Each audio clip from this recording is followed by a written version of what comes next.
Bapak Ibu Saudara, kita teruskan pelajaran kita studi kristalisasi. Masih kitab Galatia, ini yang sudah yang ke-6, kita ambil tema hamba dan anak ya.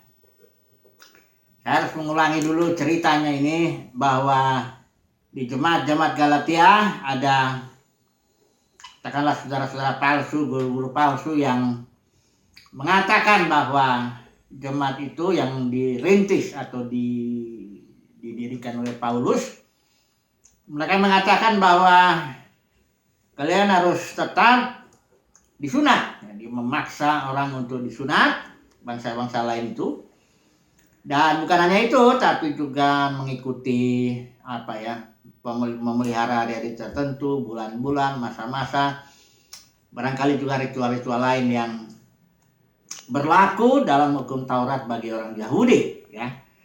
Nah, Paulus mengatakan begini ketika dia melihat bahwa jemaat Galatia begitu cepat berpaling ya dari Injil, yang Paulus memberitakan bahwa kebenaran hanya karena iman diperoleh, keselamatan hanya karena iman. Tiba-tiba jemaat Galatia ini berpaling ya. Sudah dia menerima roh, Tuhan juga bikin mujizat ya, karena mereka percaya, tiba-tiba berpaling kepada suatu Injil yang lain. Paulus mengatakannya seperti itu. Nah, untuk menjelaskan perkara-perkara seperti ini, Paulus mengangkat satu tema mengenai hamba dan anak ini yang akan kita pelajari. Yang pertama dulu, ini istilah hamba ini muncul pasal 1:10, ini memang berbeda itu ya. Di sini dibilang, jadi bagaimana sekarang? Adakah ku cari kesukaan manusia atau kesukaan Allah? Adakah ku coba berkenan kepada manusia? Sekiranya aku masih mau mencoba berkenan kepada manusia, maka aku bukanlah hamba Kristus. Ini memang bukan yang ini yang kita mau bicarakan, tapi saya mau menyampaikan sedikit bahwa seorang hamba bagi Kristus ya, itu memiliki ciri yang sangat kuat dan menonjol, yaitu dia tidak mencoba berkenan kepada manusia ya. Seorang hamba Kristus ya, dia hanya menyenangkan Tuhan. Dia berbicara untuk Tuhan, oleh Tuhan, kepada kemuliaan Tuhan. Jadi ini ciri ya yang harus kita pegang ya. Karena kalau guru palsu tidak mungkin dia melakukan itu, karena guru palsu, saudara-saudara palsu itu biasanya memberitakan ini. Di sini dibilang ya, mereka ada beberapa hal ya, bermegah karena hal lahir ya, mereka mencari untung ya, itu juga bahkan barangkali ke uang juga ya. Nah, mari kita melihat dulu 3 poin lah hari ini kita akan pelajari. Yang pertama mengenai anak-anak Abraham ini ya. Di sini Paulus menjelaskan mengenai perihal anak-anak Abraham, pasal 3 ayat 7. Kita baca dulu sebentar. Jadi kamu lihat bahwa mereka yang hidup dari iman, mereka itulah anak-anak Abraham. Jadi anak-anak Abraham bukan keturunan jasmani. Ya memang itu juga Israel ya dibilang keturunan jasmani daripada Abraham. Tapi yang dimaksud di sini, kita harus hidup dari iman. Sebagaimana Abraham itu beriman, kita pun harus beriman. Itu makanya kita baru menjadi anak-anak Abraham. Ya, apa banyak akibatnya kalau anak-anak Abraham? Akibatnya kita menjadi ahli waris. Ya. Kita menjadi ahli waris dalam arti kita bisa atau berhak pada waktunya ya, kalau sudah akil balik ya, nanti kita lihat dulu. Kita yang penting jadi ahli waris karena iman dalam Kristus. Ini selalu ungkapannya iman dalam Kristus, karena iman itu bukan sesuatu yang bisa kita kerjakan dari dalam diri kita. Nah, iman itu adalah energi Kristus yang diberikan kepada kita suatu energi yang memampukan kita untuk bisa percaya. Karena energi itu kan kemampuan untuk melakukan usaha. Dalam hal ini usaha percaya. Jadi sekali lagi, kalau orang diberitakan Injil, kemudian dia bisa percaya, itu disebabkan karena dia telah menerima, dia dipilih Tuhan tentunya ya. Dan menerima energi Kristus dalam dirinya yang memampukan dia untuk percaya. Ya. Nah, kalau orang sudah percaya, dia menjadi anak-anak Abraham, dalam arti berhak menerima janji-janji. Ya. Nah, ini persoalannya kita sudah bahas kayaknya kemarin itu ya, bahwa janji atau berkat Abraham itu bagi bangsa-bangsa lain bukan tanah perjanjian, jangan salah ya. Kalau tanah perjanjian itu berkat untuk, ya memang untuk keturunan Abraham jasmani, Israel itu. Kalau kita perhatikan ini kejadian ini Galatia yang ketiga ayat 14 ini, Yesus Kristus telah membuat ini supaya di dalam Dia berkat Abraham sampai kepada bangsa-bangsa lain, sehingga oleh iman ini ya, kita mendapat itu oleh iman kita menerima roh yang telah dijanjikan itu. Jadi kita waris, ahli waris. Apa yang kita akan dapatkan? Roh Kudus, roh pemberi hayat, life giving spirit. Nah, kalau kita lihat ambil lagi sedikit di Efesus itu ada istilah arabon. Arabon istilah Yunani itu panjar, jaminan. Ketika kita menjadi anak ahli waris, kita diberikan suatu DP, ya. DP-nya itu roh. Hanya belumlah dalam kepenuhannya. Saat ini kita menerima Roh Kudus, belum kepenuhannya. Karena itu baru arabon, DP, panjar, ya, materai, ya. Itu makanya perjanjian antara, kalau Elohim dengan Nuh, tandanya kan itu pelangi. Kalau Abraham dengan El Shaddai itu tandanya sunat. Kemudian kalau Israel itu dengan Yahweh itu tandanya Sabat. Kalau kita ini dengan El Elyon yang diperankan Yesus itu tandanya meterainya itu roh yang belum penuh, ya. Karena Yesus ketika dia melayani, dia menerima roh dalam arti kepenuhannya. Tapi kita masih berupa panjar, ya, DP. Tapi nanti ketika kedatangan Tuhan, ya, kita mendapat sepenuhnya roh itu ya. Jadi warisan kita adalah roh. Kenapa kita punya warisan? Karena anak. Kenapa kita anak? Karena iman. Nah, ini Paulus bilang, kalau kau melakukan lagi perbuatan-perbuatan Taurat, itu artinya memperbudak, apa ya? Menjadikan dirimu sebagai hamba lagi, ya. Nah, ini coba dulu kita melihat dulu sebentar ini yang apa, mengapa ini Paulus membedakan ini, menjelaskan hukum Taurat dengan janji, ya. Kita baca dulu kayaknya ini ayat ini harus, karena ini penting ya, pasal 3 ayat 15 sampai 29. Ini walaupun panjang, mari kita lihat dulu ya. Saudara-saudara, baiklah kupergunakan suatu contoh dari hidup sehari-hari, suatu wasiat atau perjanjian yang telah disahkan, sekalipun ia dari manusia, tidak dapat dibatalkan atau ditambahi oleh seorang pun. Adapun kepada Abraham diucapkan segala janji itu dan kepada keturunannya. Tidak dikatakan kepada keturunan-keturunannya seolah-olah dimaksud banyak orang, tetapi hanya satu orang, dan kepada keturunanmu, yaitu Kristus. Maksudku ialah janji yang sebelumnya telah disahkan Allah tidak dapat dibatalkan oleh hukum Taurat yang baru terbit 430 tahun kemudian, sehingga janji itu hilang kekuatannya. Sebab jikalau apa yang ditentukan Allah berasal dari hukum Taurat, ia tidak berasal dari janji. Tetapi justru oleh janjilah Allah telah menganugerahkan kasih karunia-Nya kepada Abraham. Kalau demikian, Abraham maksudnya hukum Taurat, ia ditambahkan oleh karena pelanggaran-pelanggaran sampai datang keturunan yang dimaksud oleh janji itu. Dan ia disampaikan dengan perantaraan malaikat-malaikat ke dalam tangan seorang pengantara, Seorang perantara bukan hanya mewakili satu orang, sedangkan Allah adalah satu. Kalau demikian, bertentangankah hukum Taurat dengan janji-janji Allah? Sekali-kali tidak.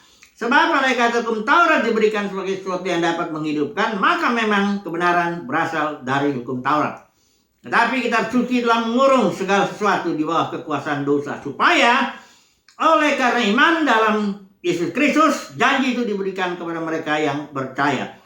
Sebelum iman itu datang, kita berada di bawah pengawalan hukum Taurat dan dikurung sampai iman itu telah dinyatakan. Jadi hukum Taurat adalah penuntun bagi kita sampai Kristus datang, supaya kita dibenarkan karena iman. Sekarang iman itu telah datang, karena itu kita tidak berada lagi di bawah pengawasan penuntun. Sebab kamu semua adalah anak-anak Allah karena iman dalam Yesus Kristus. Nah, saudaraku, ini Paulus menjelaskan Abraham itu mendapat janji, ya, dan dia beriman. Kemudian 430 tahun kemudian, nah ini ya, itu baru hukum Taurat diberikan. Nah, ini Paulus menekankan bahwa Abraham itu dan keturunannya tunggal, ya, itu Kristus itu janjinya udah datang duluan pas 30 tahun sebelum hukum Taurat. Jadi hukum Taurat tidak bisa membatalkan yang ini. Dan yang ini itu adalah Kristus itu, kita beriman kepada Kristus, artinya nggak mungkin dibatalkan lagi oleh hukum Taurat. Harus melakukan ini, melakukan itu, enggak. Karena iman sudah datang, kita sudah beriman, jangan lagi ini hanya penuntun aja sebelum iman datang. Kalau iman sudah datang, ini enggak perlu lagi, ya. Karena ini jemaat Galatia itu kalau dia kembali lagi melakukan hukum Taurat, harus sunat, harus gini ya. Itu berarti mereka seperti membatalkan ini, jadi enggak jadi gimana ya? Paulus bilang ini iman janji tidak mungkin dibatalkan oleh hukum Taurat yang baru terbit 430 tahun kemudian. Nah, maksudnya begini ya, jemaat artinya ini, kalau di sini Paulus lebih tekan yang sekarang kamu sudah dikenal atau mengenal Allah atau dikenal Allah, bagaimana mungkin kamu kembali lagi untuk melakukan ini, melakukan itu? Itu berarti engkau menjadi hamba, ya, bukan anak. Karena kalau anak itu iman, ingat ya. Gimana kita mendapat ahli waris, menjadi ahli waris? Karena kita anak, ya. Anak saja yang dapat ahli waris. Kalau hamba nggak dapat. Anak, bagaimana kita jadi anak? Karena iman. Nah, ini jemaat Galatia nih kok kembali lagi melakukan ini itu, ya itu memposisikan diri lagi menjadi hamba. Nah, kalau hamba ya nggak dapat ahli waris. Itu makanya Paulus di sini marah dia ini terkutuklah orang yang memberitakan Injil yang berbeda daripada yang telah diberitakan, ya. Ini ada sedikit alegori ya, barangkali ini perlu juga sedikit pasal 4 ayat 21 sampai 23 ini ceritanya. Paulus ini menggunakan gaya penafsiran yang biasa dikerjakan rabi-rabi itu, alegori. Alegori itu artinya begini. Ini satu istilah alegori di terjemahan bahasa Indonesia, kiasan.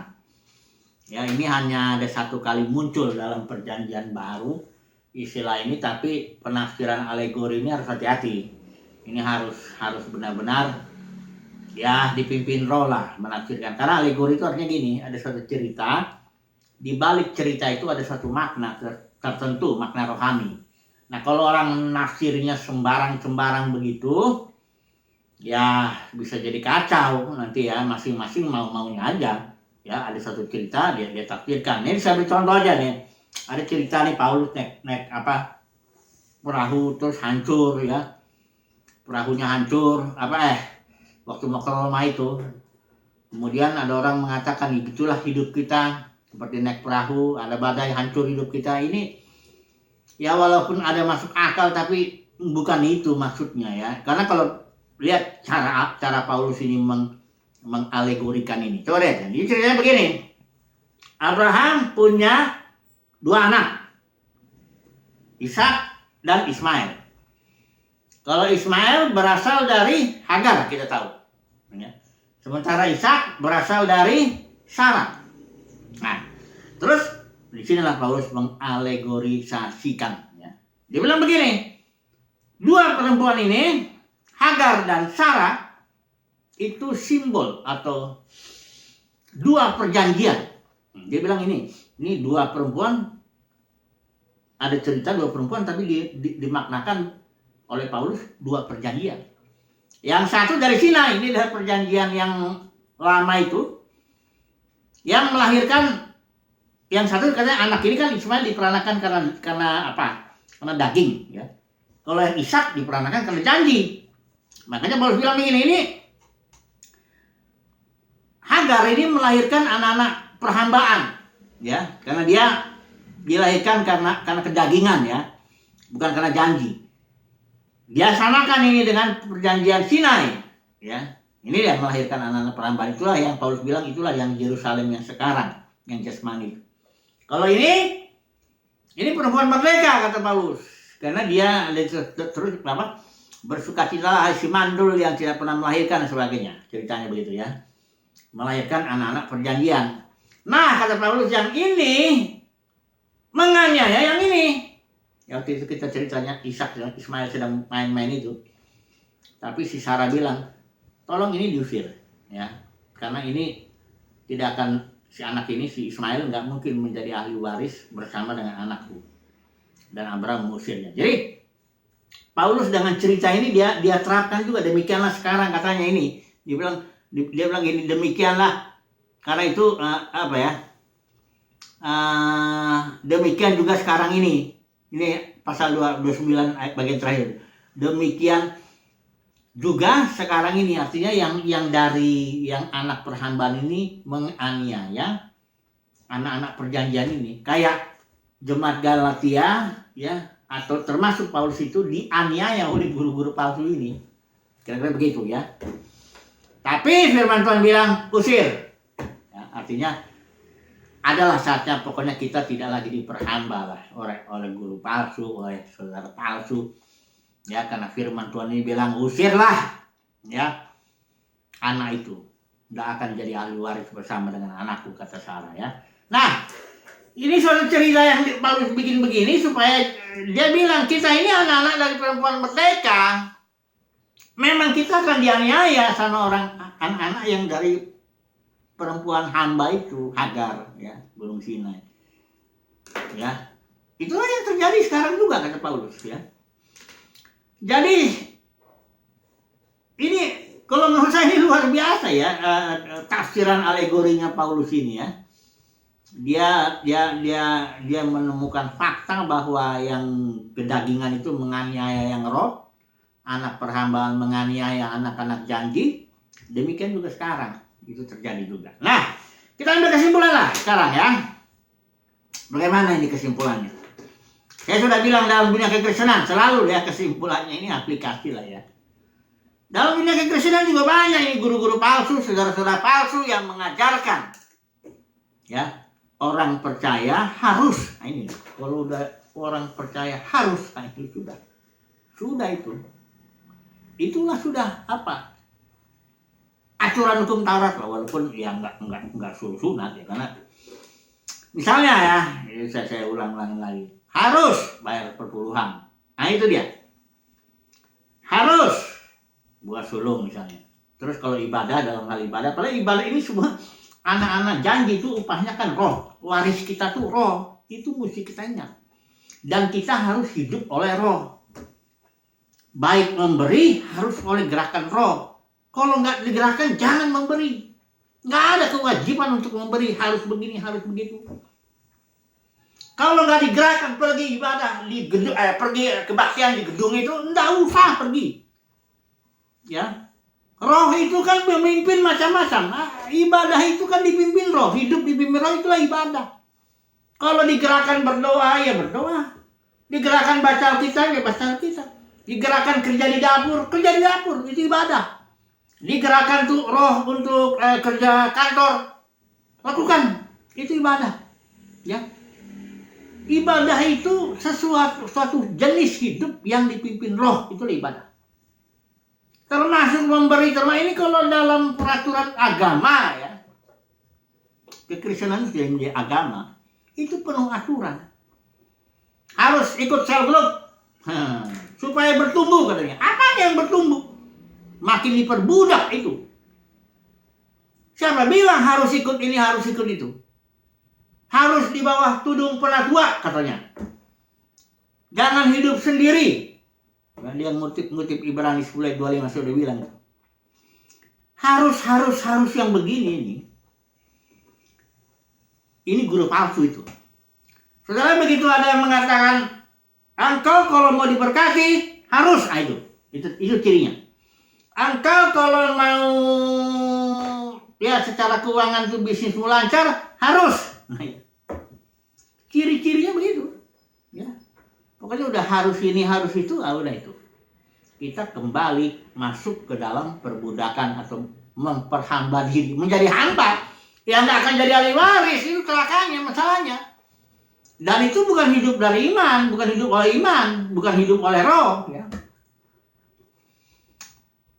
Jadi kesimpulannya, karena saudara kita ini anak, ini harus diingat ya. Kenapa kita anak? Karena kita beriman kepada Kristus ya, mendapat iman Kristus, maka kita anak. Dan kalau anak kita mendapat waris, apa warisnya? Roh. Sekarang sudah dapat, tapi masih panjang, masih DP. Nanti kita kedatangan Tuhan, ya, disitulah kita menerima kepenuhan. Disitulah kita termanifestasi. Itulah dia manifestasi putra-putra Elohim. Jadi ini kesimpulannya ya, jangan mau lagi diperhamba atau jangan mau menjadi hamba. Jangan mau jadi hamba lah. Kalau hamba yang mesti melakukan ini, misalnya ini ya, kalau mau jadi hamba tuh melakukanlah perpuluhan. Lakukanlah itu, engkau menjadi hamba. Buah sulung, engkau jadi hamba. Semua yang harus kebaktian mesti begini, itu engkau menjadikan dirimu hamba. Dan apa efeknya? Efeknya nggak dapat waris, nggak dapat warisan. Warisannya apa? Roh, kepenuhan roh. Kan ngeri kan itu kan? Makanya ini saudara palsu ini ngeri nih. Ini bikin orang jadi yang tadinya anak jadi menjadi hamba dan nggak dapat warisan. Waduh, itu makanya Paulus marah betul ya. Oke lah, puji Tuhan mengenai hamba dan anak ini. Besok kita akan bicara lagi mengenai daging dan roh. Haleluya. Amin.